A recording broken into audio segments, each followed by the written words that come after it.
Tabasco. The small glass bottle. The diamond-shaped label. The red cap.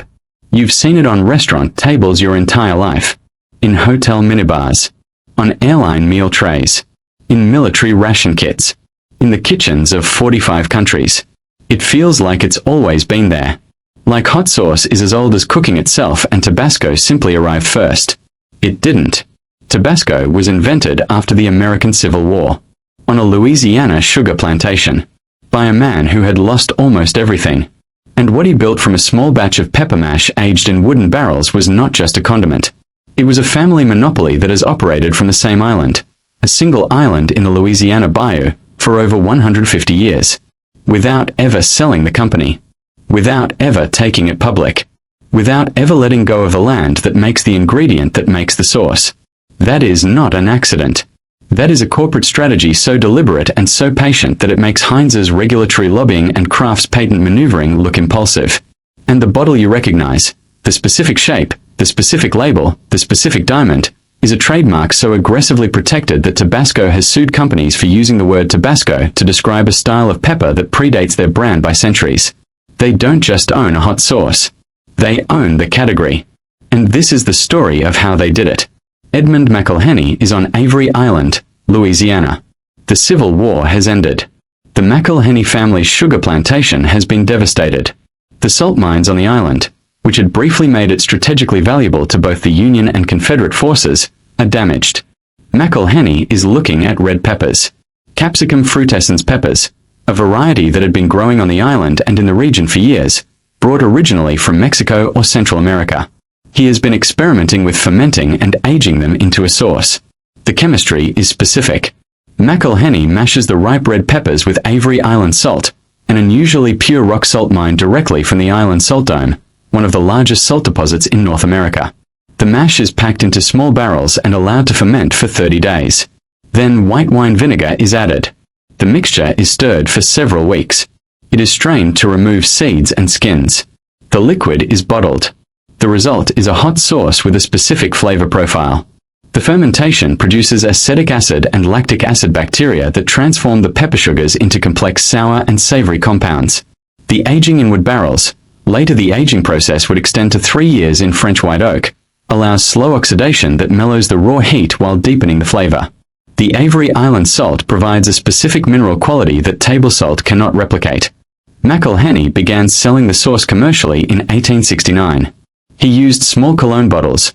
The first 150 bottles he sold were repurposed cologne containers. He sent samples to food brokers. He priced it at a premium. He was not thinking about a global empire. He was trying to survive. Edmund McIlhenny filed his first trademark on Tabasco sauce in 1870. 1 year after commercial launch. That timing matters. McIlhenny understood, or instinctively practiced, something that most food entrepreneurs of his era did not. The product and the name needed to be protected before the product became worth protecting. The word Tabasco itself was not invented by McIlhenny. It is a place name, a state in Mexico, and a word with indigenous origins in Nahuatl that likely relates to a place near water or a humid land. Capsicum frutescens peppers of the type McIlhenny used were already being called Tabasco peppers in regional usage. McIlhenny trademarked the name anyway. Applied to a sauce. In a specific bottle. With a specific label. This was a legal maneuver that would have enormous long-term consequences. By trademarking Tabasco as a product name, the McIlhenny family created an intellectual property claim that allowed them to pursue competitors who used the word, even competitors who were genuinely using Tabasco peppers to make hot sauce and for whom the word was descriptively accurate. Over the following decades and into the 20th century, the McIlhenny Company pursued trademark challenges against competitors with consistent aggression. Importers of Tabasco peppers from Mexico. Other Louisiana hot sauce producers. Food manufacturers who used Tabasco in product descriptions. Most were forced to use different terminology. The legal category of Tabasco sauce became effectively synonymous with McIlhenny's product, not because their sauce was the only one made with Tabasco peppers, but because the trademark gave them legal control over the word. This is the same mechanism Xerox used with photocopying, Velcro used with hook and loop fasteners, and Band-Aid used with adhesive bandages, brand names that attempted to capture the category noun. The difference is that Tabasco succeeded more completely than almost any other food brand in history. Every bottle of Tabasco sauce begins on Avery Island. Not because all the peppers are grown there, they aren't. Tabasco peppers are now cultivated primarily in Central and South America and on the island of Socotra. The McIlhenny Company contracts farmers across multiple countries for pepper mash supply. But the process begins on Avery Island. The pepper mash is tested and scored there using a system the McIlhenny Company developed, a small wooden dowel, called a little wooden stick, that has been stained a specific shade of red by decades of soaking in Tabasco mash. Incoming mash from contracted farms is compared to the dowel. If the color matches, the mash passes. If it doesn't, it doesn't. The little wooden stick is not a precision instrument. It is a color standard maintained by institutional memory. The family has preserved this specific artifact as the gatekeeping tool for their entire global supply chain, a physical object that embodies the quality standard and cannot be replicated or automated without losing the institutional knowledge that calibrated it. This is supply chain design as brand protection. The dependency on a physical standard maintained at a single island location creates a control point for quality that is simultaneously simple, unpatentable, and nearly impossible to replicate from the outside. The aging also happens on Avery Island, or in warehouses directly connected to it. The 3-year aging process in French white oak barrels is not something a competitor can replicate quickly. You cannot start a competing product today and have an aged result for 3 years. The time itself is a moat. And the barrels. McIlhenny uses Jack Daniel's whiskey barrels, sourced specifically because the white oak has been seasoned by whiskey aging and contributes a specific volatile compound profile to the maturing pepper mash. The barrel sourcing is a supply chain relationship that took decades to develop. Every element of the production system was designed, consciously or through selection pressure over decades, to be difficult to replicate. How does a hot sauce produced on a small island in Louisiana end up on every continent? The answer has 2 parts. Military contracts. And the Bloody Mary. The United States military began including Tabasco in ration kits during World War II. The specific reasons were practical. Tabasco is shelf-stable indefinitely. The acidity and salt content create an environment hostile to spoilage organisms. It weighs almost nothing per unit of flavor impact. And soldiers who had been eating the same field rations for weeks found that a few drops of hot sauce transformed otherwise monotonous food into something tolerable. This is the same dynamic that drove Kraft's processed cheese into military rations and Nescafé into military field kits. Government procurement of a food product at wartime scale creates consumer familiarity that outlasts the military context. American soldiers returning from World War II, Korea, and Vietnam had been exposed to Tabasco in their rations for years. The product was part of their dining experience in a way it had never been before the war. They brought that familiarity home. The McIlhenny Company also recognized the military contract as distribution infrastructure. By the time soldiers were returning from Vietnam in the early 1970s, Tabasco was being included in ration kits for armed forces of multiple allied nations. The company actively sought military supply contracts internationally as a distribution strategy, not just as revenue, but as a mechanism for introducing the product to populations that would then purchase it in civilian markets. The second distribution engine was the Bloody Mary. The Bloody Mary, vodka, tomato juice, various savory additions, became a popular cocktail in American culture through the 1950s and 1960s. Tabasco was not always in it. Early Bloody Mary recipes used Worcestershire sauce, horseradish, and various spices in various combinations. But Tabasco, with its specific heat profile and acidity, proved to be an exceptionally functional cocktail ingredient. The capsaicin, the active compound that produces heat, dissolves readily in the alcohol and acid environment of a tomato-based cocktail. The fermented pepper flavor added complexity that complemented the umami-forward tomato base. As Bloody Mary consumption grew, Tabasco became the standard hot sauce inclusion. Bars stocked it specifically for the cocktail. Restaurant tables that served brunch acquired the bottle specifically for Bloody Marys.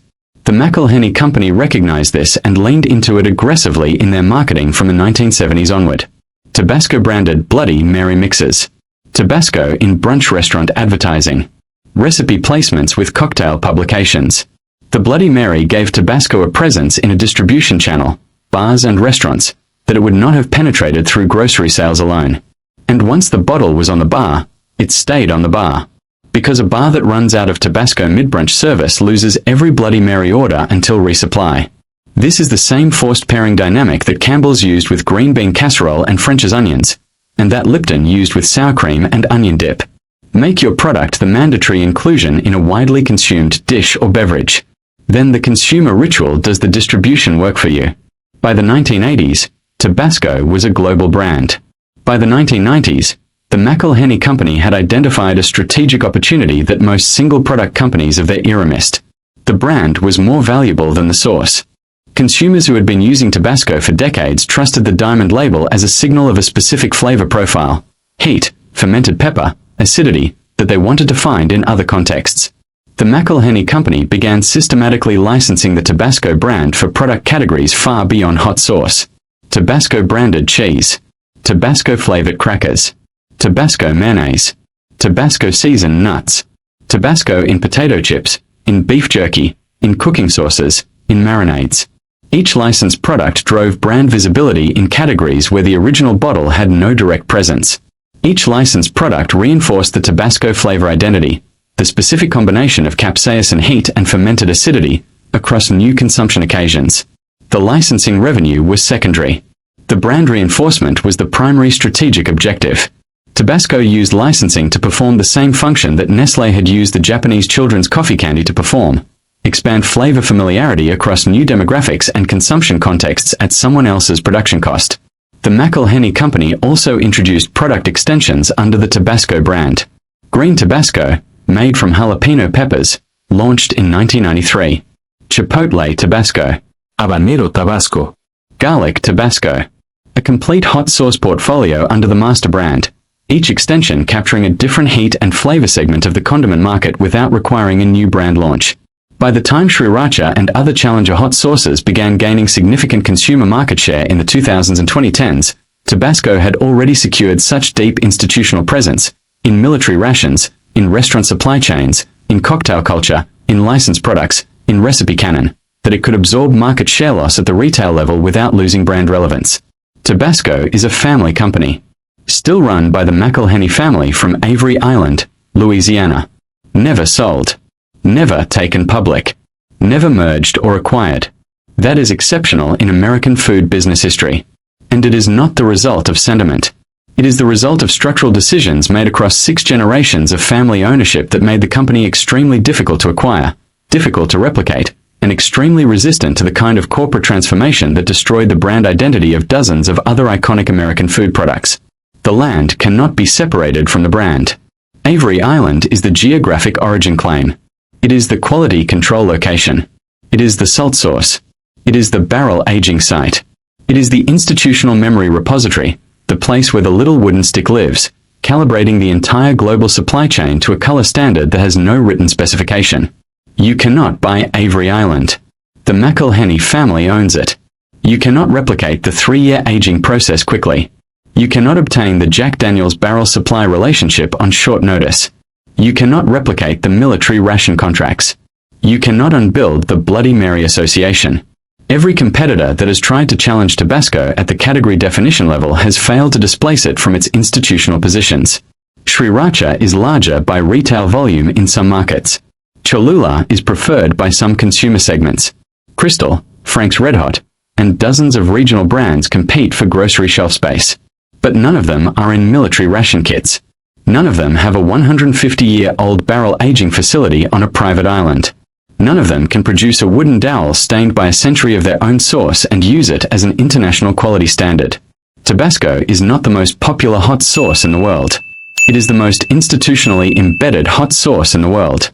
And institutional embeddedness is a more durable competitive position than popularity. Edmund McIlhenny started with cologne bottles and pepper mash in 1869. What his family built on top of that was a trademark, a moat, a military supply chain, a cocktail monopoly, a licensing empire, and a quality standard that fits in a shirt pocket. The small glass bottle with the diamond label is not just a condiment.